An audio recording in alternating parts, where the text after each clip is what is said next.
तो आज हम बात करने वाले हैं रिश्तों की। और ये सिर्फ आज के रिश्ते नहीं हैं। हम उन गहराइयों में उतरेंगे जहां से ये रिश्ते बनते हैं, बिगड़ते हैं और कभी-कभी सदियों तक हमारा पीछा करते हैं। बिल्कुल। हमारे पास जो स्रोत हैं वो इसी विचार पर आधारित हैं कि हम एक ही आत्मा के साथ बार बार इस दुनिया में आते हैं, अलग अलग किरदारों में, अलग अलग रिश्तों में। हाँ। और आज इसी को समझने के लिए हम एक बहुत ही दिलचस्प केस स्टडी पर गौर करेंगे। ये ब्रूस नाम के एक व्यक्ति की कहानी है, जिसकी जिंदगी कई समस्याओं से उलझी हुई थी।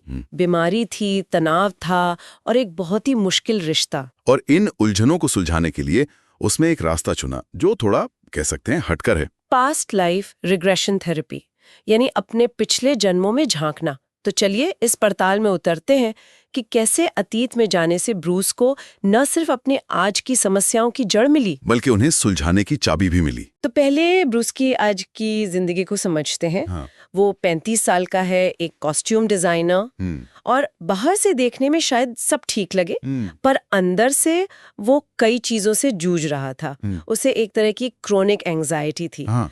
और ये सिर्फ थोड़ी बहुत घबराहट नहीं थी। हाँ। स्रोतों के मुताबिक ब्रूस के लिए इसका मतलब था रातों को नींद ना आना, हाँ। दिल की धड़कन का अचानक तेज हो जाना, बिल्कुल। और बिना किसी वजह के तेज गुस्सा आना। हाँ। कभी कभी इतना ज्यादा कि वो बहुत शराब पीने लगता था। उसकी जिंदगी में एक और बड़ा तनाव था, उसका पार्टनर फ्रैंक, जो उससे 15 साल बड़ा था। हाँ। फ्रैंक का करियर ढलान पर था और उसकी सारी जो फ्रस्ट्रेशन थी वो ब्रूस पर निकलती थी। हाँ, रिश्ता बहुत ही टॉक्सिक था।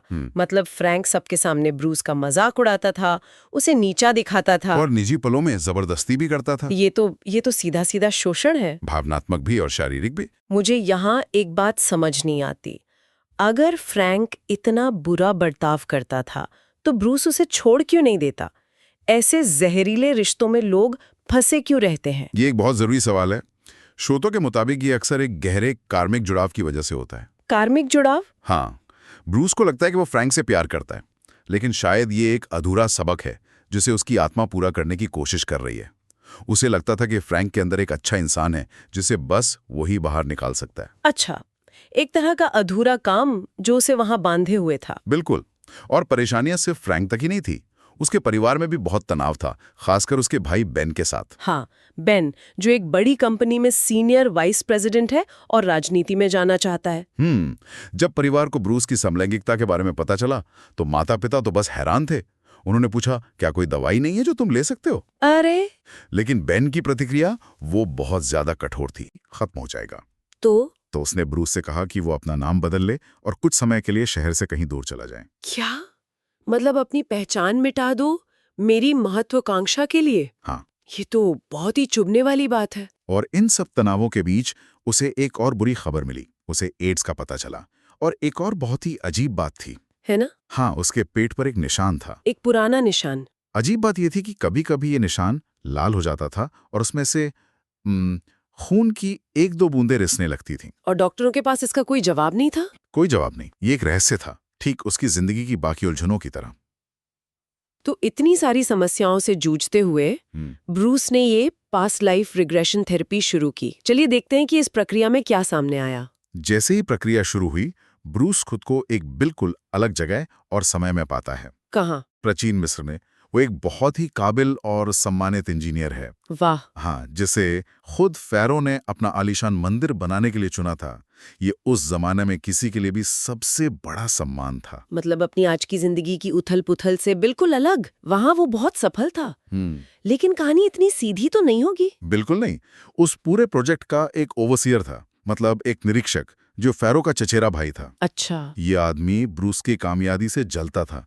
वो लगातार उसके काम में दखल देता, उसके डिजाइन्स बदल देता और कारीगरों के सामने उसे नीचा दिखाता था। ये तो आज के ऑफिस पॉलिटिक्स जैसा ही लग रहा है। पर उस जमाने में नतीजा बहुत भयानक होता था। मतलब? एक दिन सबके सामने ब्रूस का सब्र टूट गया और उसने उस ओवरसियर को मूर्ख कह दिया। और इसका बदला लिया गया होगा? बहुत क्रूर तरीके से। ओवरसियर ने ब्रूस के एक दुश्मन के साथ मिलकर उसके खाने में जहर मिलवा दिया। ओह!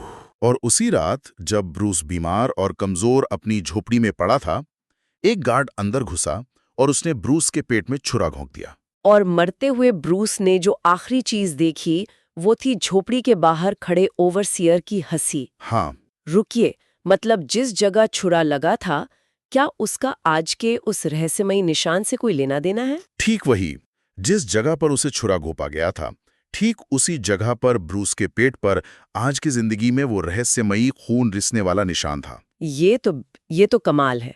ये तो एक तरह की सेल्यूलर मेमोरी हुई, जहां शरीर उस जन्म के आघात को आज भी याद रखे हुए था। बिल्कुल। लेकिन सबसे बड़ा सवाल, वो ओवरसियर कौन था? और फिर थेरेपिस्ट ने वो सवाल पूछा जिसने सब कुछ बदल दिया। उसने पूछा, उस जन्म का वो ओवरसियर, क्या तुम उसे आज की जिंदगी में जानते हो? और ब्रूस को जो चेहरा दिखा वो था उसके अपने भाई बेन का। उसके अपने भाई का? हाँ, पुरानी किसी कहानी का हिस्सा है। बिल्कुल। स्रोतों का मुख्य बिंदु यही है कि रिश्ते, खासकर मुश्किल वाले, अक्सर अधूरे सबक लेकर आते हैं। यहाँ दुश्मन बेन नहीं था, बल्कि वो जलन की भावना थी जो एक जन्म से दूसरे जन्म में आ गई। तो एक गुत्थी तो सुलझी, भाई के साथ रिश्ते की कड़वाहट की जड़ पता चली, लेकिन उसकी अपनी बीमारी और फ्रैंक के साथ रिश्ते का क्या? इसके जवाब के लिए उसे एक और अतीत की यात्रा करनी पड़ी। थेरेपी के अगले सेशन में वो फिर से प्राचीन मिस्र में पहुंचता है। फिर से मिस्र? हाँ, लेकिन इस बार एक बिल्कुल अलग समय और किरदार में। इस जीवन में वो एक पुजारी हीलर है। एक इंजीनियर से हीलर तक, दिलचस्प है। और यहाँ कहानी एक और दिलचस्प मोड़ लेती है। इन स्रोतों के अनुसार ये पुजारी एक खास और गुप्त तकनीक का इस्तेमाल करते थे, जिसे ऊर्जा की छड़ें या एनर्जी रॉड्स कहा गया है। ऊर्जा की छड़ें? ये क्या चीज है? माना जाता था कि ये क्रिस्टल या किसी खास धातु से बनी होती थी, जो ब्रह्मांडीय ऊर्जा को केंद्रित करके शरीर की हीलिंग फ्रीक्वेंसी को बदल सकती थी। स्रोत तो यहाँ तक दावा करते हैं कि इस तकनीक से वो खराब अंगों को फिर से पैदा कर सकते थे। ये तो बहुत बड़ा दावा है। तो इस जानकारी का इस्तेमाल कैसे किया गया? थेरेपिस्ट ने एक अनोखा प्रयोग किया। उसने ब्रूस को कल्पना करने के लिए कहा कि वो मिस्र का एक मरीज है और एक पुजारी हीलर उसकी ऊर्जा की छड़ों से उसका इलाज कर रहा है। और जब पूछा गया कि वो अपना हीलर किससे बनाना चाहता है, तो उसने किसका नाम लिया? उसने तुरंत अपने पार्टनर फ्रैंक का नाम लिया। शायद उसे अब भी उम्मीद थी कि फ्रैंक उसे ठीक कर सकता है। लेकिन जैसे ही उसने फ्रैंक को हीलर के रूप में कल्पना करना शुरू किया, कुछ गड़बड़ महसूस हुई। उसे लगा कि ऊर्जा उस तक नहीं पहुंच रही है। तो फिर क्या हुआ? तभी ब्रूस को एक और गहरा एहसास हुआ। उसे पता चला कि उस जन्म में उसका असली हीलर फ्रैंक नहीं था। अच्छा। उस जीवन में उसके साथ एक और साथी पुजारी हीलर था, जो उसके साथ मिलकर लोगों का इलाज करता था। और वो साथी कोई और नहीं बल्कि बेन था। क्या? बेन, जिस भाई ने उसे पिछले जन्म में मरवाया था, वो एक दूसरे जन्म में उसका हीलिंग पार्टनर था? हाँ, यही कार्मिक रिश्तों की जटिलता है। रिश्ते कभी भी सिर्फ अच्छे या बुरे नहीं होते। वो हमें अलग अलग जन्मों में अलग अलग सबक सिखाने आते हैं। तो अब उसके पास जानकारी के दो बहुत ही विरोधाभासी टुकड़े हैं। एक जन्म में बेन उसका हत्यारा है, दूसरे में उसका साथी। वो इस जानकारी से खुद को कैसे ठीक करे? यहीं पर थेरेपिस्ट ने उसे एक बहुत जरूरी कदम उठाने को कहा। उसने ब्रूस से कहा कि वो खुद को बेन की जगह रखकर दोनों जन्मों को महसूस करे। एक जलने वाले ओवरसियर के नजरिए से और फिर एक काबिल हीलर के नजरिए से। बिल्कुल। और यहीं सबसे बड़ा रहस्य उद्घाटन हुआ। क्या था वो? जब ब्रूस ने बेन बनकर महसूस किया, तो उसे समझ आया कि दोनों ही जन्मों में बेन के व्यवहार की जड़ नफरत नहीं बल्कि गहरी जलन और असुरक्षा थी। जलन? हाँ, पहले जन्म में वो ब्रूस की इंजीनियरिंग की प्रतिभा से जलता था, और इस जन्म में वो अपने माता पिता के प्यार से जलता था। उसे हमेशा लगता था कि माता पिता ब्रूस पर ज्यादा ध्यान देते हैं क्योंकि वो ज्यादा नाजुक था। उसकी क्रूरता का कारण ताकत नहीं बल्कि अपनी कमियों का डर था। इस एक एहसास ने तो सब कुछ बदल दिया होगा। बेन अब उसकी नजरों में एक ताकतवर दुश्मन नहीं रहा होगा, बल्कि अपनी कमजोरियों से जूझ रहा एक इंसान, ठीक उसी की तरह। और जैसे ही ब्रूस के मन में नफरत की जगह सहानुभूति और माफी ने ली, एक चमत्कार हुआ। इस मानसिक बदलाव का असर सीधा उसके शरीर पर हुआ। कैसे? उसके पेट का वो पुराना घाव जिससे सालों से खून रिस रहा था, वो पूरी तरह से ठीक हो गया। उसका अल्सर भी ठीक हो गया।